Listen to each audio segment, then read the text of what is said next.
가까이서 본 문재인 후보는 대통령감이 맞나요? 제가 청년 시절의 대통령의 모습은 뭐였나 하면 그 오른쪽으로는 박정희가 있는 거죠. 그 왕이었어요. 저는 그 종신왕이라고 생각했죠. 제 고등학교 시절까지.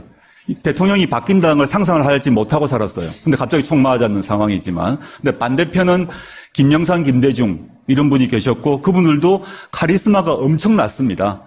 근데 그 뒤로 이제 이어서 여러분들을 봤습니다만 우리가 노무현 대통령을 봤지 않습니까?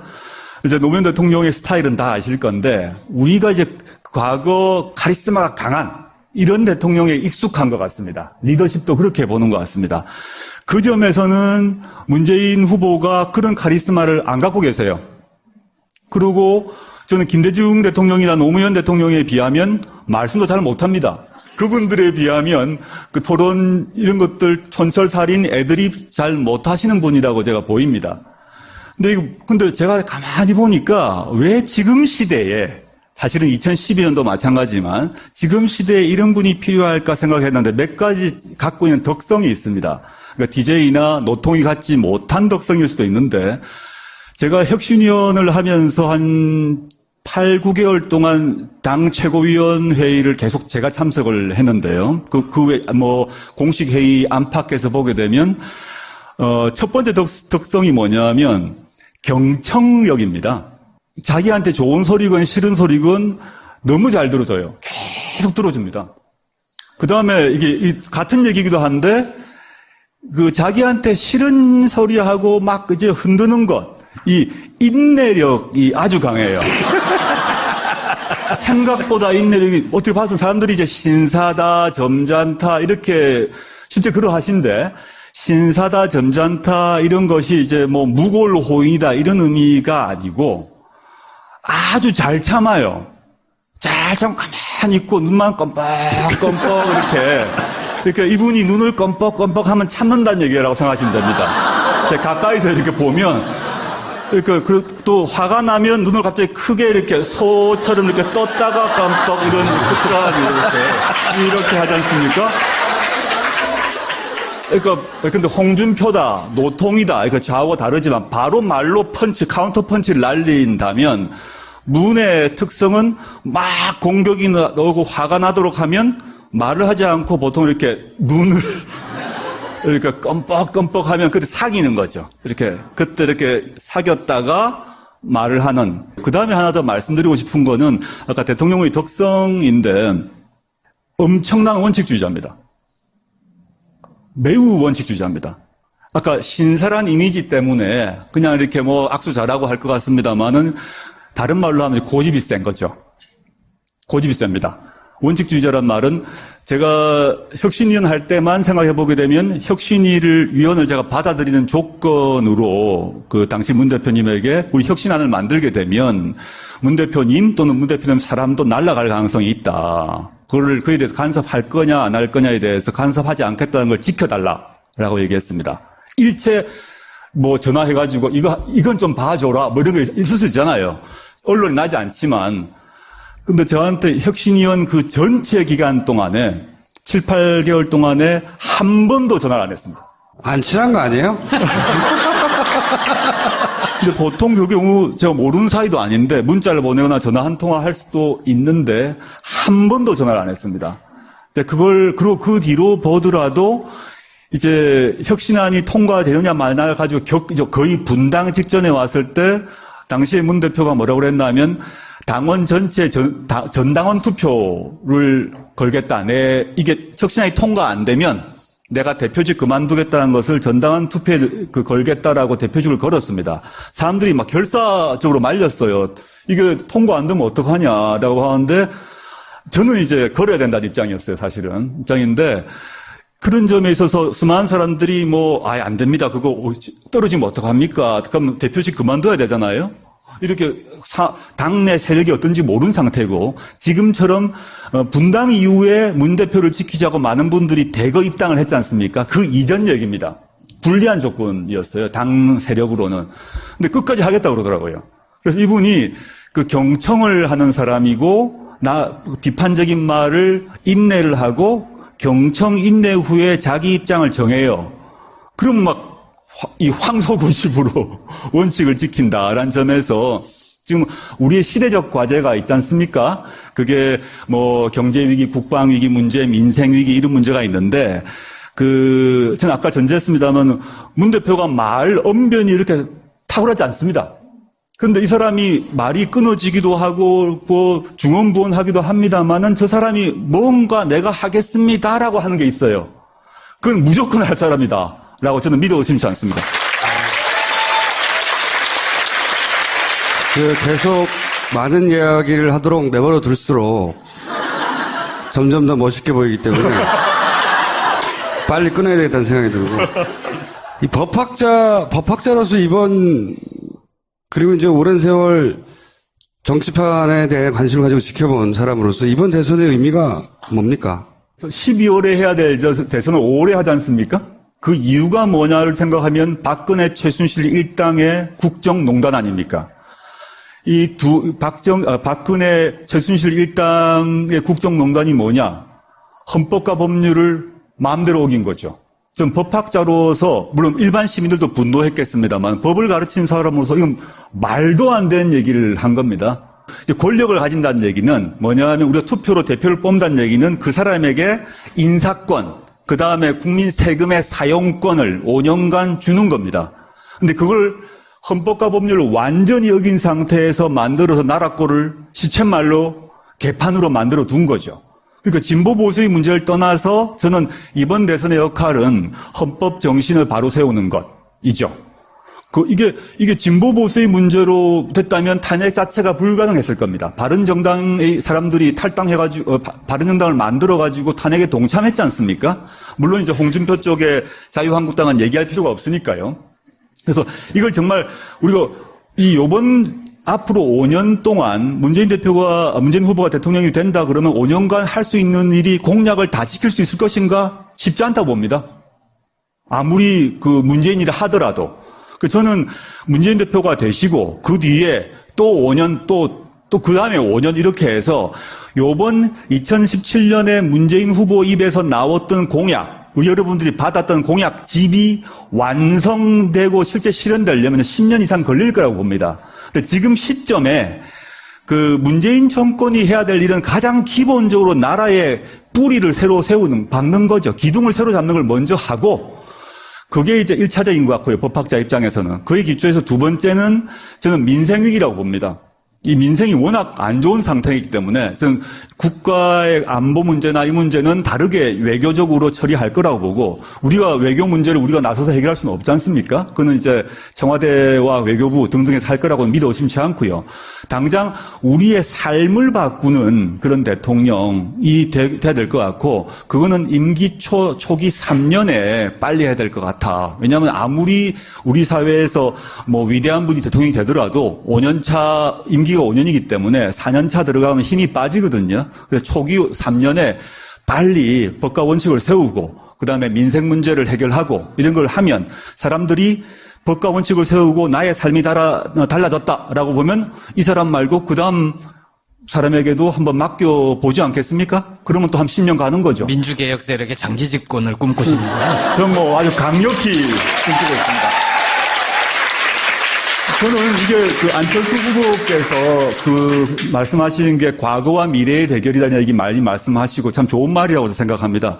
근데 저는 이제 구호보다 사람을 봐야 되는데, 여기는 문재인 후보가 있고 안희정이 있고 이재명이 있고 박원순이 있고 김부겸이 있고 등등등이 있다면, 여기는 안철수 후보 말고는 박지원, 손학규, 김종인 이런 분들이 계신데 어느 쪽이 미래인가?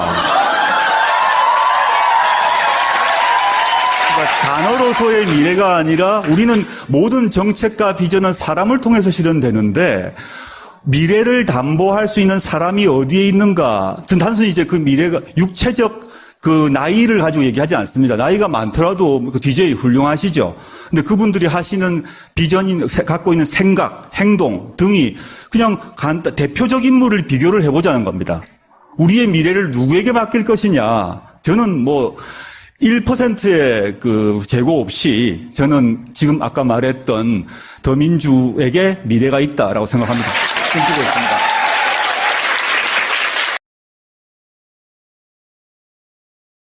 가까이서 본 문재인 후보는 대통령감이 맞나요? 제가 청년 시절의 대통령의 모습은 뭐였나 하면 그 오른쪽으로는 박정희가 있는 거죠. 그 왕이었어요. 저는 그 종신왕이라고 생각했죠. 제 고등학교 시절까지. 대통령이 바뀐다는 걸 상상을 하지 못하고 살았어요. 근데 갑자기 총 맞았는 상황이지만. 근데 반대편은 김영삼, 김대중 이런 분이 계셨고 그분들도 카리스마가 엄청났습니다. 근데 그 뒤로 이제 이어서 여러분들을 봤습니다만 우리가 노무현 대통령을 봤지 않습니까? 이제 노무현 대통령의 스타일은 다 아실 건데 우리가 이제 과거 카리스마가 강한 이런 대통령에 익숙한 것 같습니다. 리더십도 그렇게 보는 것 같습니다. 그 점에서는 문재인 후보가 그런 카리스마를 안 갖고 계세요. 그리고 저는 김대중 대통령이나 노무현 대통령에 비하면 말씀도 잘 못합니다.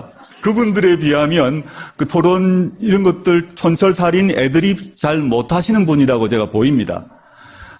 근데 제가 가만히 보니까 왜 지금 시대에 사실은 2012년도 마찬가지지만 지금 시대에 이런 분이 필요할까 생각했는데 몇 가지 갖고 있는 덕성이 있습니다.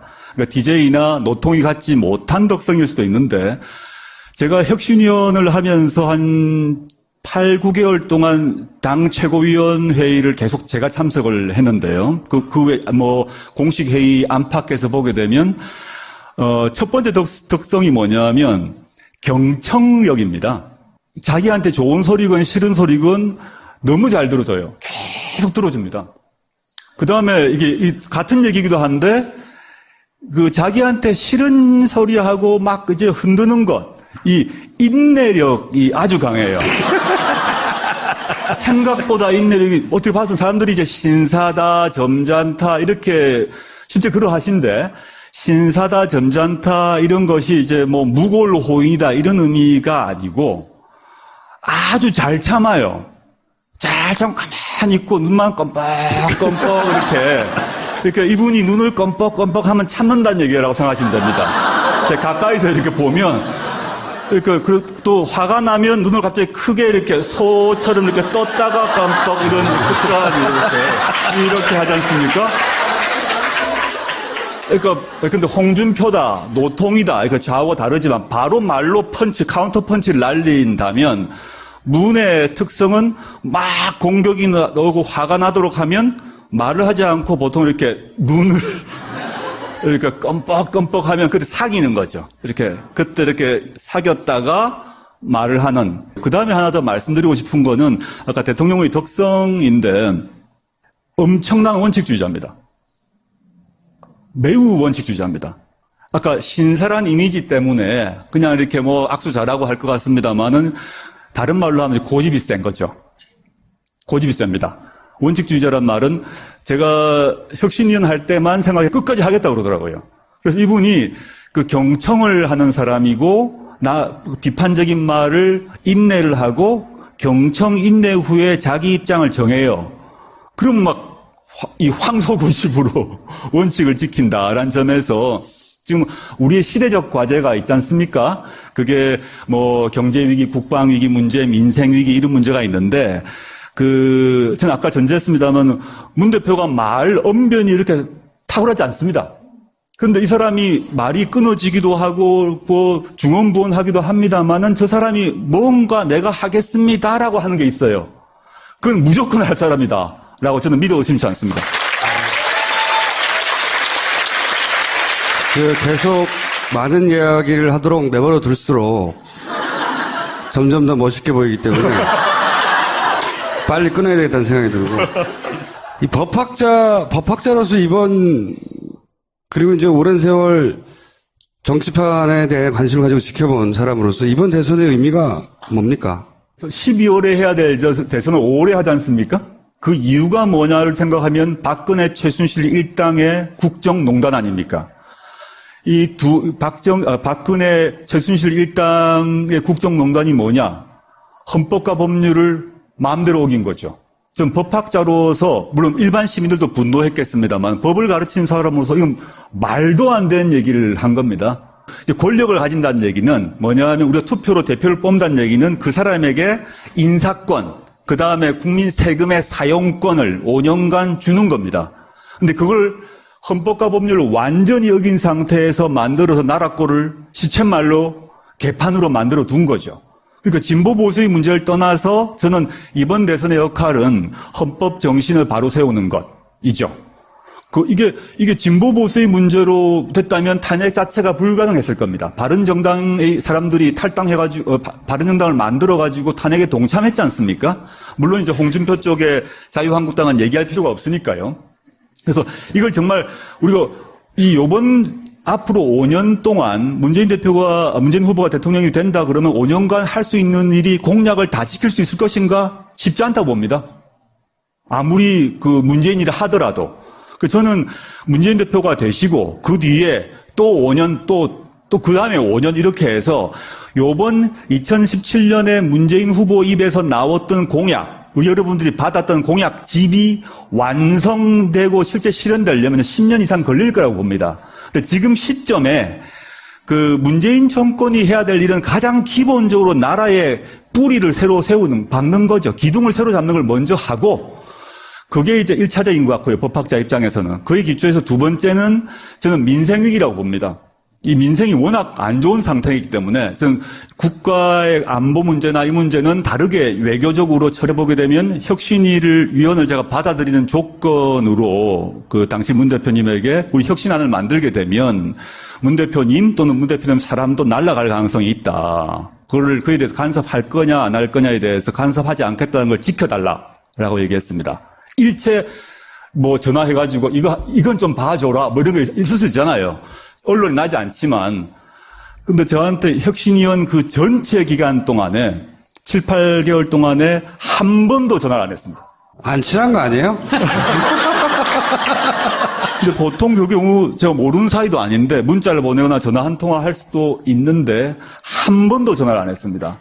그리고 그 뒤로 보더라도 이제 혁신안이 통과되느냐 마느냐 가지고 거의 분당 직전에 왔을 때 당시에 문 대표가 뭐라고 그랬냐면 당원 전체 전당원 투표를 걸겠다.